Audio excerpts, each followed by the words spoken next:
When it comes to the Victorian era, most people think of horse-drawn carriages, ladies' corsets, and Charles Dickens, and hardly anyone thinks about that people of that era did when they came to the funeral.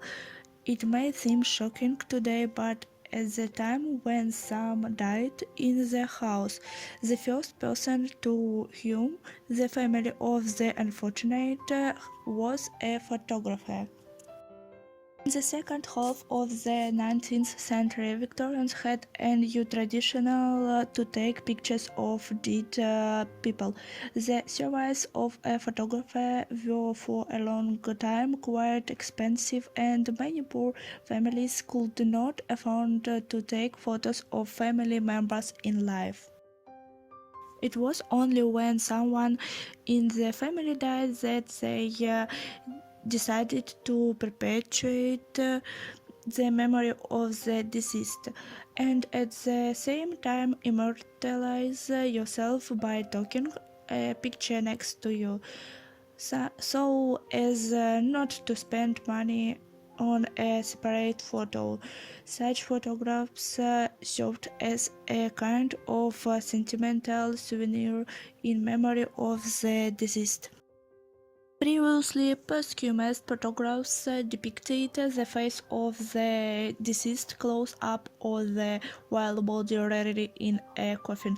The deceased was photographed in such a way as to create the illusion of deep sleep, and sometimes he was given relaxed poses that mimic a living person.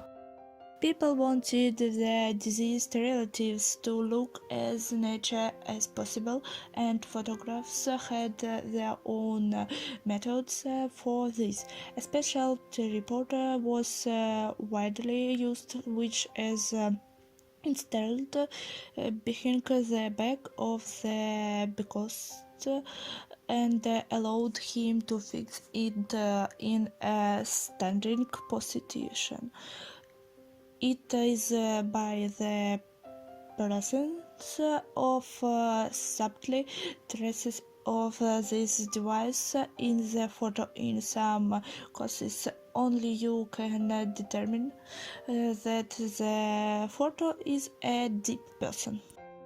In this photo, 18 years old Anne Davidson, with beautifully styled hair in a wild dress surrounded by wild roses, is already dead.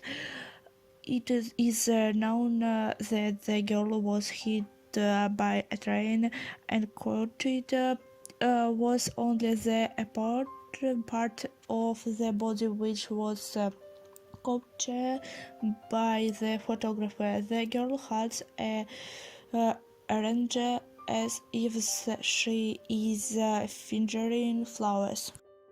Very often, photographs showed dead people with objects that were dear to them in life. Child, for example, were photographed with their toys, and the man in the photo below was filmed in the company of his dogs. Photographs of dead child and newborns were particularly popular, as the infant mortality rate during the Victorian era was very high, and such pictures were sometimes the only portraits of child left to the family as a memento. Adults in posthumous photographs were traditionally given a sitting posture. Often the surrounding space was luxuriously decorated with flowers to give the photographs open close eyes. In the picture depict open and early pictures applied a little pink paint in the cheeks. Today, post-mortem photos are collectibles. The large collection of pictures of the Victorian era belongs to Thomas Harris of New York. His unusual hobby, he comments, these photos, they're so thin. and make you think about the priceless gift of life.